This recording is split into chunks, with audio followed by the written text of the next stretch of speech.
भुजंग बाबा, भुजंग बाबा, भुजंग बाबा, अहो काय बी केलं, काय बी सांगितलं तर घरच्यातले कोण बी ऐकत नाहीत माझं. अहो सगळ्यांच्या डोक्यात ती तुळजाईच भरली आहे.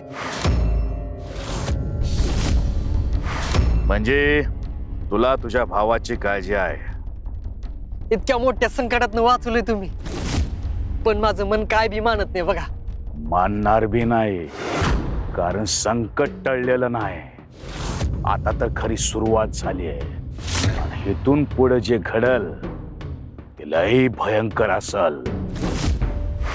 मग काहीतरी करा की बाबा, माझ्या भावाला तेवढं वाचवा. म्या कशा पाहिजे? तुझ्या घरच्यांनी माझा अपमान केला, मला घराबाहेर काढलं. म्या तुला मदत कशा पाय करू? अहो बाबा, अहो राग धरू नका, तुम्ही लय मोठे आहेसा.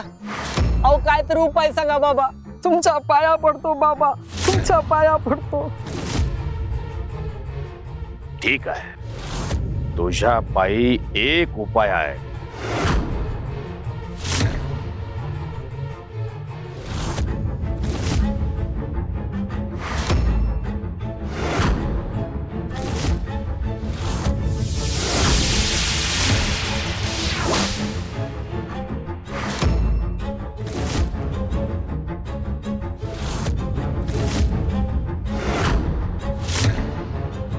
हे घे, यात अनोखी जडीबुटीचा काढा आहे. यो तुझ्या भावाला गपचूप पाच. म्या तिला असं सांगू नगस, नाहीतर तुझा भाऊ यो काढा घेणार नाही. याच्याने काय होईल? अरे तुझ्या भावाचं आयुष्य वाढल, संकट दूर होईल. खरंच माझ्या भावाचा जीव वाचल? हे बघ, आता येळ नाही घालवायची, आजच त्याला पाच. बाबा, या तुमचा उपकार कधीच विसरणार नाही. भुजंग बाबा की जय हो, भुजंग बाबा की जय हो. या अशा लोकांना फसवाया जादूची गरज लागत नाही, अंधविश्वासच पुरतो. या मूर्ख भिक्याचा माझ्यावर इतका भरोसा आहे की तू विचार बी करू शकत नाही की म्या त्याच्या हातात काढा नाही, ईश दिलंय, ईश.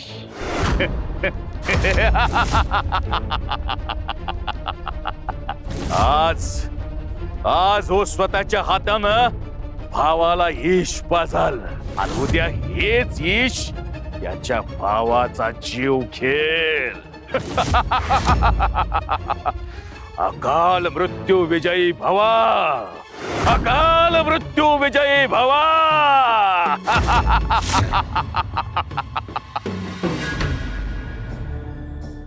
माते अहो, तुम्ही खरंच योग्य मार्ग सांगितला आहे. आमच्या तर हे मनातही आलं नसतं. नवरा बायकोच्या संसारात मी लई पावसाळे बघितले आहेत बघा. कवा हट्ट धरायचा, कवा माघार घ्यायची, कवा गप्प बसायचं आणि केव्हा बोलायचं, याचा हिशोब बाईला आपोआप कळतो बघा. आम्ही तर लक्ष्मी नारायण म्हणून आदर्श मानले जातो.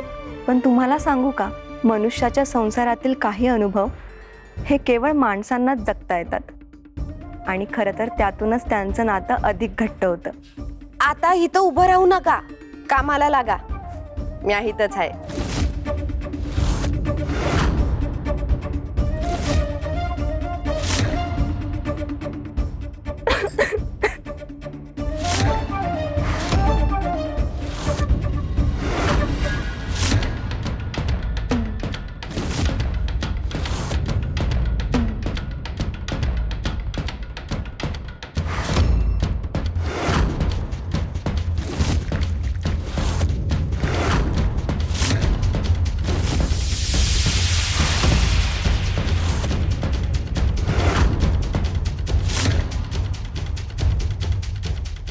दादा, तुझ्या पायीच करतो या.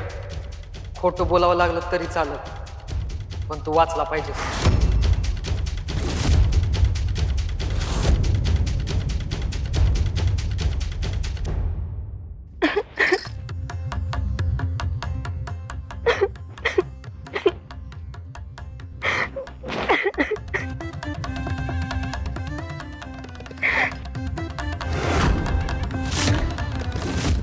मंगलाबाई, अचानक रडायला का लागलीस?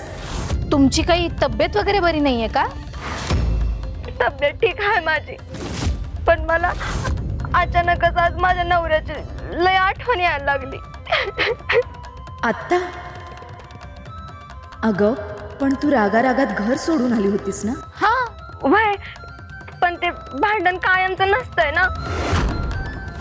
रुसवा असतोय, आबोला असतोय, पण तरी बी मन त्या माणसाच्या अवतीभोवतीच असते.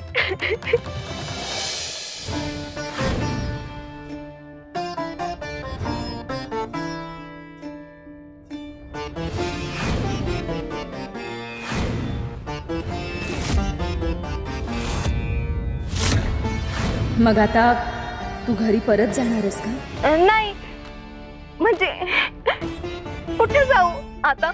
दिवस तिथं नाही आणि मी तिथं जाऊन काय करू? माझ्याकडे एक मार्ग आहे. कोणता मार्ग?